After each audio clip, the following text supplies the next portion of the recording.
Os outros dois, repertório e processo.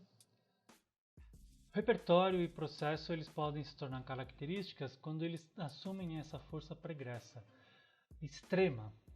Quando eu estou levando aqui, é claro, eu não estou falando que a gente revisitar o passado é ruim, mas quando esta é a força que domina. Então, assim, quando eu estou movido por uma ancestralidade, quando eu estou movido por algo que eu vi, ou seja, eu como estudante de arte, estudo vários conceitos, vejo muitos artistas, e como que isso tem, e a força que tudo isso tem de me conduzir numa inércia, e que eu produza isso movido pelo repertório.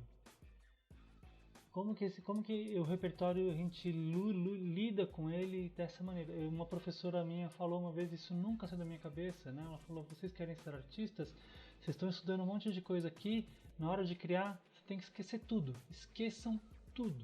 Né? Então, assim, quer dizer, ela generalizou, levou ao extremo, mas que carregava ali uma mensagem muito interessante, ou seja, como que eu meço e identifico qual que é o momento que eu preciso, no meu processo criativo, me abrir para as referências externas. Com a consciência de que eu não vou ser levado e manipulado por aquilo, de que eu não vou ser impulsionado, né? Que eu não vou ficar preso a essa convencionalidade que o repertório pode trazer.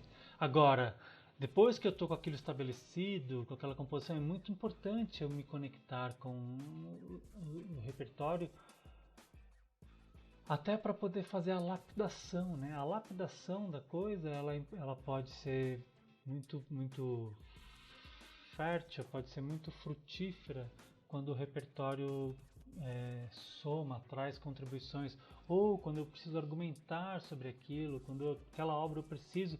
Não adianta eu fazer uma obra se eu não conseguir levar ela para os lugares também. Como eu preciso conquistar esses lugares e eu vou ter que argumentar sobre aquilo. E aí o repertório me ajuda nisso. Então o repertório, claro que ele não é algo a ser negado, mas essas atenções, né? A atenção para as forças que essas características têm no processo. Processo é a próxima palavra. Né? Então, processo. Como que eu também vejo o processo como aquilo que é capaz de carregar muitas sequelas para a obra. Ou seja, muitas vezes eu posso identificar uma força tão grande no processo, uma potência tão grande no processo, e aí na necessidade de levar aquilo adiante para que aquilo vire uma obra, eu mato a maior força que teve, que foi a força que aconteceu ali atrás. E aí quando a obra se dá, ela é resíduo desta força. Então, como que eu entendo esse fluxo do processo? E em que momento o processo revela uma grande potência e aí eu identifico, putz, será que é aqui que está a obra? E eu tenho que levar isso adiante? Ou, legal, como que... Aí, não, eu preciso terminar isso. Então aqui eu tenho uma força, mas como que eu colho as dicas e as características dessa força para que eu consiga reconstruir, transformar, fazer outra força ali na obra final? E aí eu entendo que ficam coisas do processo na obra. Uma coisa é eu entender que a força ficou no processo e a obra é uma representação e um resíduo disso. Outra coisa é eu conseguir imprimir na obra características que evocam o processo. Então tem uma relação de tempo interessante que o repertório e o processo traz. Por isso que eu, para renomeá-las, eu escolhi o termo atemporais. Né? Então como que eu me relaciono com processo e repertório? Nesse fluxo atemporal, nesse fluxo. Não como uma carga que vem necessariamente com essa ancestralidade que eu preciso manter ali, ilustrar e defender, mas como que ele tem esse fluxo, como que o processo pode ser o que é, como que eu entendo que o processo é também o que está acontecendo na primeira camada lá com o espectador. Ali tem um processo, eu tenho um processo aqui.